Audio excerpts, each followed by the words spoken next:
família na mesa de Natal, lá, que legal, comendo, isso. entendeu? Só não tira com a boca cheia, entendeu?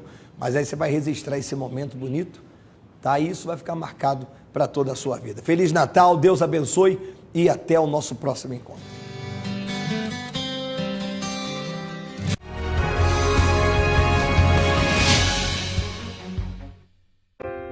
Aqui é o governo federal, trabalhando por você e pelo Paraná. É horário de atendimento ampliado nas unidades de saúde da família. É acesso à internet de alta velocidade nas escolas. É mais esporte, cultura e assistência social para todos. Essa é a Luana. É um lugar muito aconchegante, a gente se sente em casa aqui. Aqui é Paraná, é uma vida melhor. Aqui é Brasil.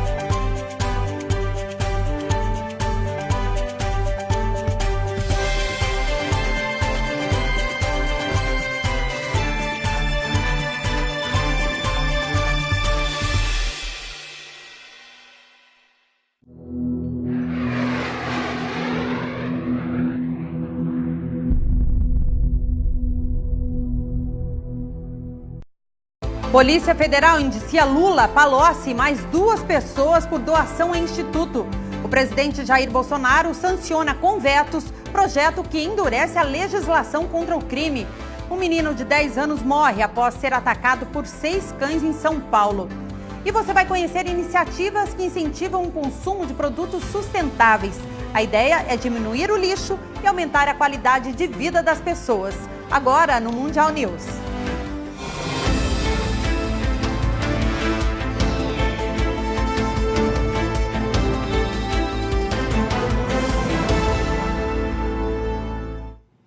Olá, boa noite para você. O ex-presidente Luiz Inácio Lula da Silva, o ex-ministro Antônio Palocci e outras 2 pessoas foram indiciadas pela Polícia Federal em uma investigação da Operação Lava Jato envolvendo doações da Odebrecht ao Instituto Lula.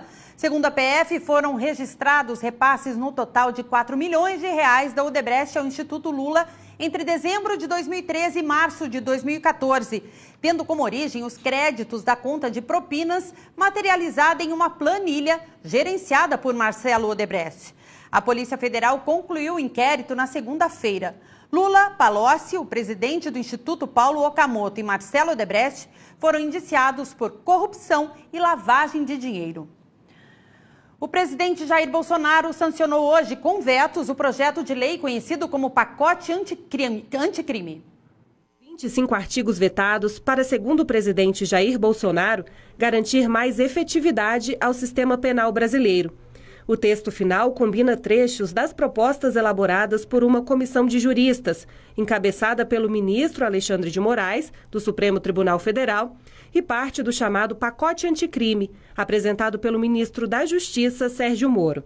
As matérias foram analisadas e debatidas por um grupo de trabalho na Câmara dos Deputados, formado por 50 especialistas. Entre os artigos vetados está o aumento da punição para crimes contra a honra cometidos na internet. O texto analisado pelo presidente permitia que a pena fosse aplicada até o triplo. Outro ponto vetado é o que previa a coleta obrigatória de material genético apenas nos casos de crimes dolosos praticados contra a vida, a liberdade sexual e em crimes sexuais contra vulneráveis.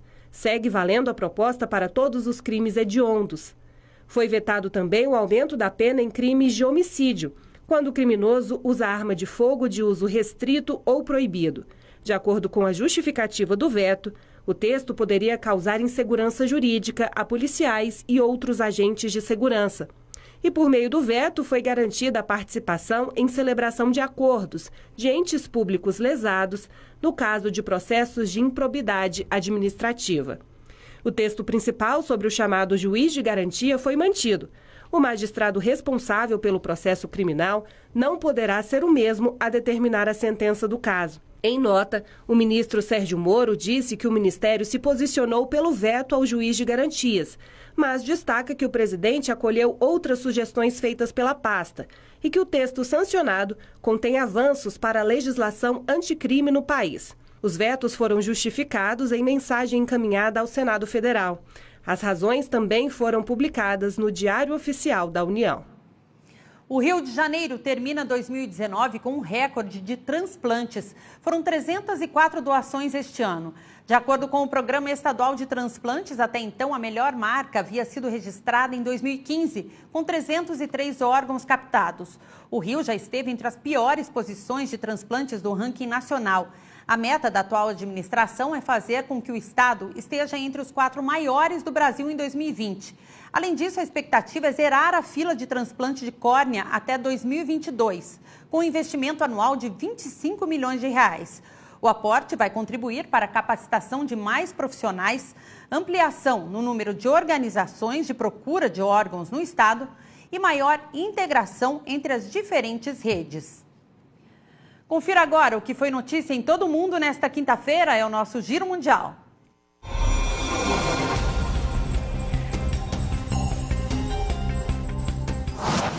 Começamos o Giro Mundial desta quinta-feira com notícias das Filipinas. Ao menos 16 pessoas morreram com a passagem do tufão Phanphone e dezenas ainda estão desaparecidas. A forte tempestade devastou diversas cidades e as rajadas de vento chegaram a mais de 150 km por hora.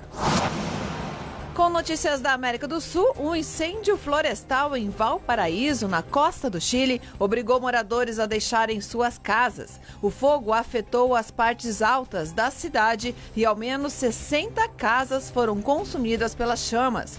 A Corporação Nacional Florestal declarou alerta vermelho para a cidade e a energia elétrica foi cortada para mais de 100 mil casas da região. Indo para a Itália, o ministro da Educação Lorenzo Fieromonti, membro do movimento 5 Estrelas, anunciou na manhã de hoje a sua demissão. O motivo foi por não ter obtido do governo os fundos necessários para melhorar a situação das escolas e universidades. O anúncio foi feito pelo Facebook e ainda não se sabe quem deve substituí-lo. Sem muito barulho ou anúncios à imprensa, a Boeing vai retomando o programa de testes do maior avião bimotor da história. O primeiro protótipo do programa 777X retomou os testes de motores na noite de ontem. A expectativa é que a aeronave decole pela primeira vez já no próximo mês e tire a má fama que a montadora estadunidense vem recebendo. Fechando o Giro Mundial, a cantora Ariana Grande lançou o seu mais novo álbum. K-Bay For Now traz 32 músicas que foram gravadas durante a última turnê da artista. O novo disco vem com um compilado de sucessos como God Is a Woman, Side to Side e Seven Rings. As novas faixas já estão em segundo lugar nas plataformas, perdendo apenas para Beyoncé.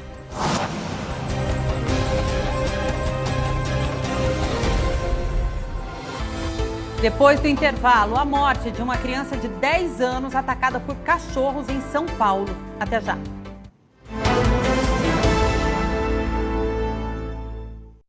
Estamos convocando a massa, convocando o povo de Deus ao Brasil, o livro Aos Pés de Jesus.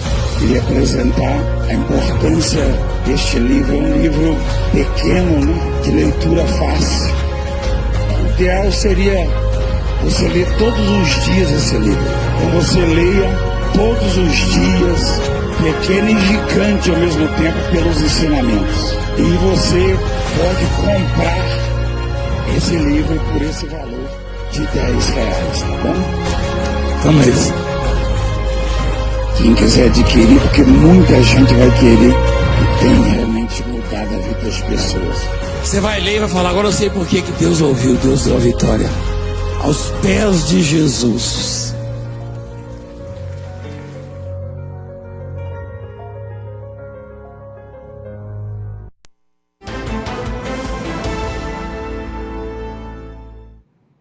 Estamos de volta.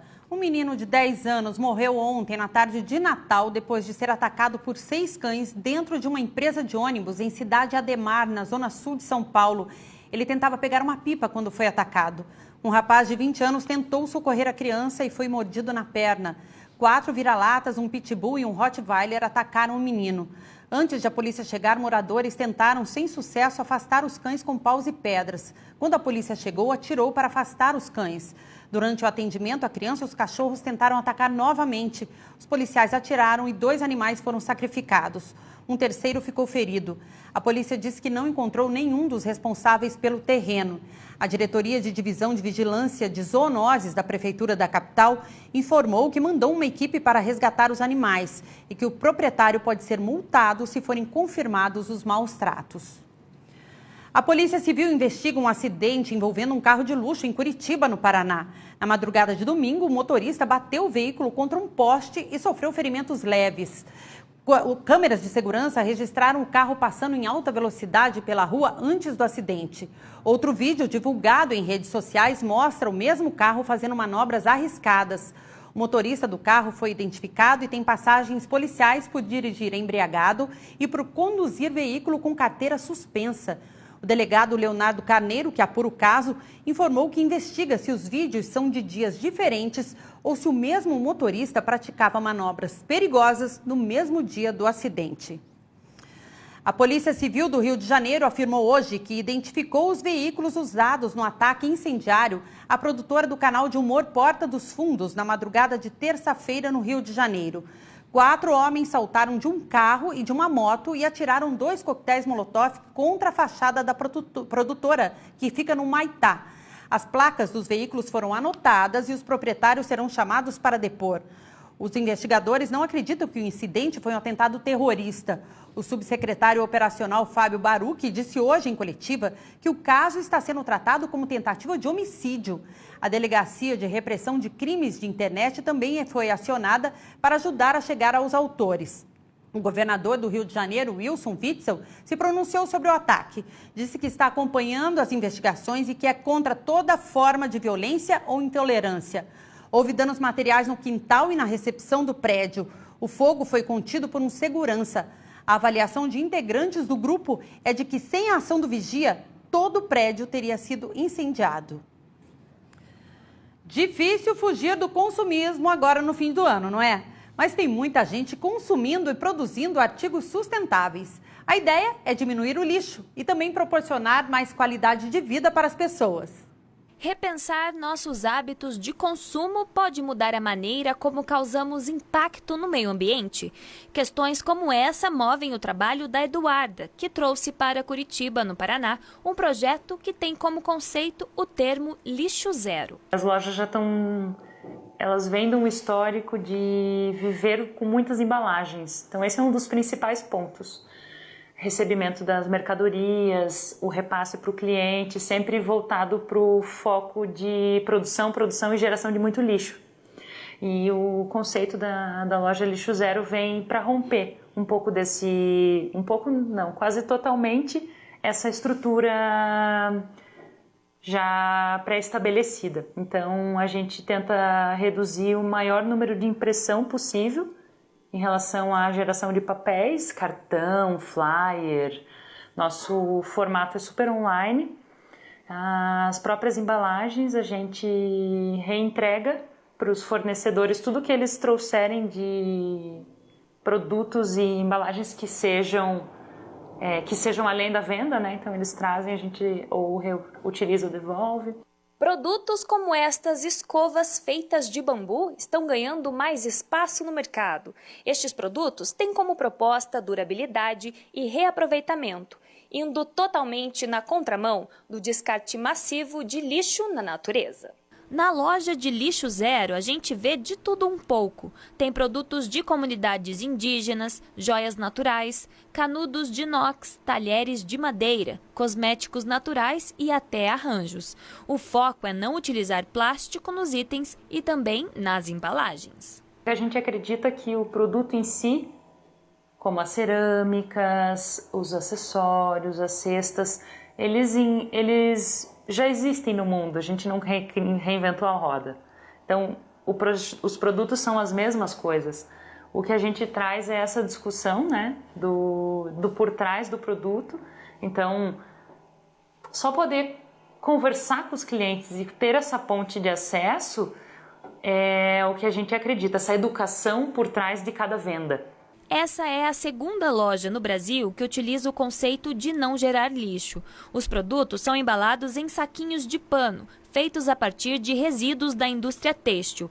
Além disso, a produção dos itens que estão à venda por aqui é feita em Curitiba mesmo, buscando valorizar os produtores da região e fortalecer a economia local. A fundadora do projeto garante que os produtos são acessíveis para a população. Tem produto a partir de R$5. Em termos de acessibilidade financeira, né, a gente não quer que isso seja uma barreira realmente.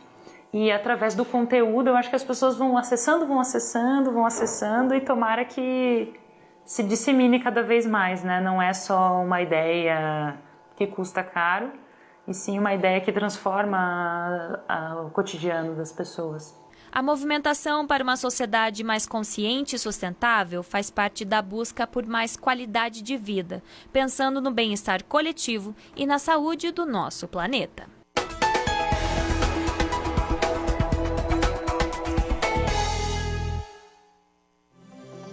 Para esta sexta-feira estão previstas pancadas de chuva e trovoadas em grande parte da região centro-oeste, exceto no Mato Grosso do Sul, onde o céu fica parcialmente nublado com pancadas de chuvas e trovoadas isoladas. No nordeste do Brasil podem ocorrer pancadas de chuva no Piauí, Ceará, leste de Sergipe, sul e leste e litoral norte da Bahia. Para o norte do país, a previsão é de pancadas de chuvas e trovoadas, com exceção do estado do Tocantins. No sudoeste, tempo parcialmente nublado com pancadas de chuva e trovoadas isoladas em São Paulo e no Rio de Janeiro. No sul, podem ocorrer pancadas de chuva e trovoadas no Paraná, norte e oeste do Rio Grande do Sul e litoral norte de Santa Catarina. As temperaturas mínimas devem ser de 26 em Manaus, de 20 em São Paulo e de 17 em Curitiba, no Paraná. As máximas vão ser altas em todo o Brasil. Em Brasília, os termômetros chegam a 29 graus, no Amapá, 33 e em Porto Alegre, a 36 graus. Depois do intervalo é hora do esporte. Você acompanha uma entrevista especial com o triatleta Cauê Willy. Até já!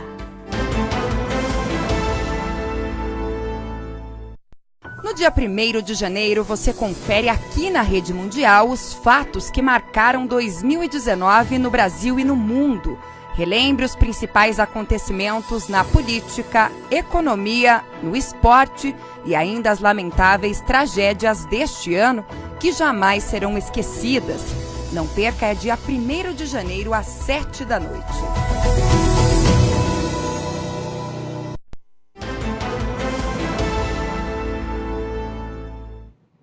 Estamos de volta e é hora de falar do esporte.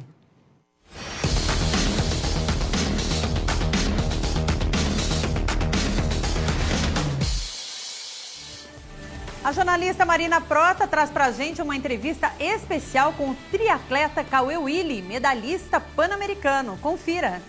Estamos em um dos principais parques aqui da cidade de Curitiba para conhecer o nosso próximo entrevistado. É o Cauê Willy, medalhista do Pan-Americano. Cauê, seja muito bem-vindo, obrigada por receber a gente aqui. Queria que você começasse já falando um pouco da tua história. Como é que você decidiu virar triatleta? Então, primeiro um olá pro pessoal de casa. Então, foi pela minha família. A minha mãe sempre me colocou em esportes, então eu sempre fiz vários tipos de esportes. E o principal que eu fazia era natação. O meu pai e minha mãe tinham uma academia de natação, antigamente ali no Batel. E eu sempre estive nesse esporte. E um certo dia eu fui assistir minha mãe fazer um duato aquático, que é nadar e depois correr. E um dia eu assisti e fiquei encantado. E foi onde começou a crescer a sementinha. Eu tinha mais ou menos uns 6, 7 anos. Então eu comecei fazendo duatlon, que era sem a bike, que era uma coisa que não era tão perigosa, que a bike era um pouquinho mais perigosa para uma criança. Então eu comecei a nadando e correndo, fui evoluindo, fui gostando, fui começando a ter alguns resultados em campeonatos brasileiros. E hoje é a minha profissão, é o meu dia a dia. Agora, você tem só 23 anos, né? Tua carreira é um pouco curta, mas conta pra gente a principal conquista. Esse ouro, eu acredito que seja, assim, até hoje o suprassumo para você. Com certeza, o ouro nos Jogos Pan-Americanos, no Team Relay, foi sensacional. Foi uma conquista que a gente esperava um pódio, mas não esperava ganhar com tanta facilidade. Eu não diria facilidade, mas a gente conseguiu ficar em primeiro do começo ao fim. Então a gente mostrou que estamos preparados para o ano que vem, que tem os Jogos Olímpicos. Mas voltando no Pan-Americano, foi uma conquista sensacional. Foi a primeira vez que teve Team Relay nos Jogos Pan-Americanos e a gente ganhou. E foi uns jogos muito importante para o triatlon brasileiro, porque tirando a medalha do Team Relay, a gente teve a medalha masculina com o Messias na prata, no individual, e a medalha de ouro e prata na feminina, com a Luísa e com a Vitória. Então foi jogos onde o triatlo mais teve ganhos. Agora eu queria que você destacasse, né, uma dessas competições que você fez lá fora, já chegou, conseguiu o pódio, primeiro lugar, né, sozinho, individual. Então, onde foi o momento da sua carreira numa competição solo que você acha que foi de maior destaque, assim? Tem várias provas, assim, mas acho que a que toca mais meu coração é quando eu era júnior, quando eu tinha 19 anos, quando eu consegui o vice-campeonato no Pan-Americano, aqui na júnior, que eu fiquei muito feliz, foi um resultado muito... que eu lembro de todos os detalhes até hoje da prova. Agora conta pra mim como é que tá essa questão de preparação, né? Esse ano você já chegou em pódio, enfim, teve o Pan-Americano que vocês conseguiram o ouro, foi o ano passado. Então, 2020, né? Se você pudesse resumir, assim, como que vai ser a preparação para começar o ano e qual que é o teu objetivo principal em 2020? 2020 vai começar uma loucura, né? Como eu já tirei minhas férias, já tô treinando a todo vapor agora no finalzinho de dezembro. E início de janeiro eu já viajo com a seleção brasileira para fazer training camp em altitude no México para começar as competições em março já. Então vai de março até junho, que é onde a gente tem a possibilidade de somar mais pontos para a classificação olímpica, que é o meu principal foco em 2020, que é a classificação olímpica, tanto no individual quanto no Team Relay. Agora conta pra mim, você, 23 anos, deve ter alguém em que você se inspira, né? Alguém que mostre pra você que o triatlo é um esporte, que é um esporte, né, múltiplo, não é uma coisa só, são várias coisas. Então, o que te inspira, quem é que te inspira a correr, seguir em frente e continuar e fazer resultados excelentes, como a gente vê? Sempre digo que a principal razão de eu estar no triatlo é por causa do meu pai e da minha mãe. Eles sempre me incentivaram, sempre me deram o maior apoio possível. Isso eu nunca posso reclamar, eu não posso reclamar de nada na minha vida esportiva, de faltar dinheiro para viajar ou faltar algum treino porque não tem dinheiro para ir, para pegar. Não, eles sempre me levaram, sempre fizeram de tudo para mim.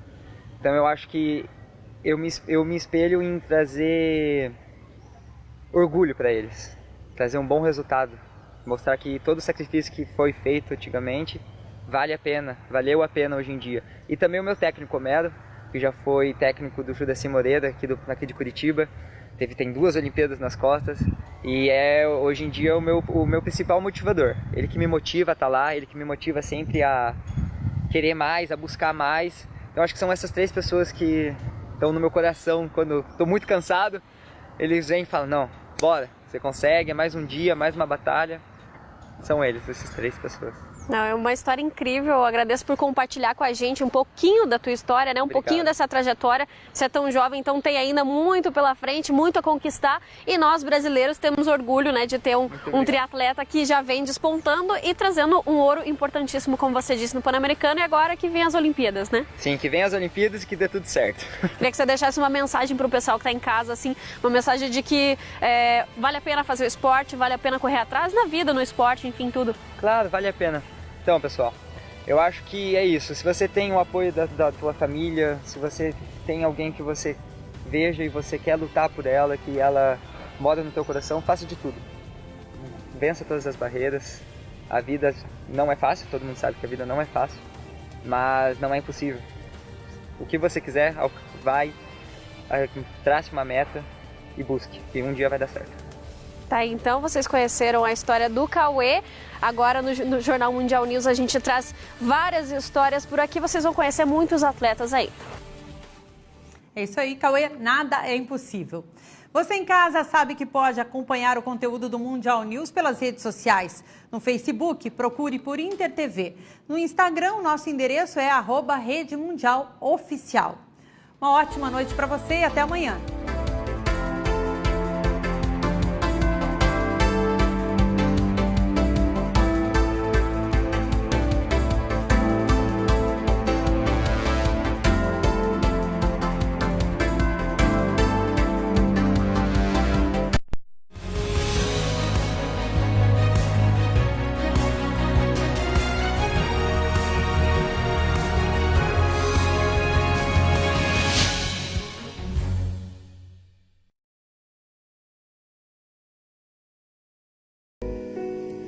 Talvez você não esteja vendo sentido mais para a sua vida.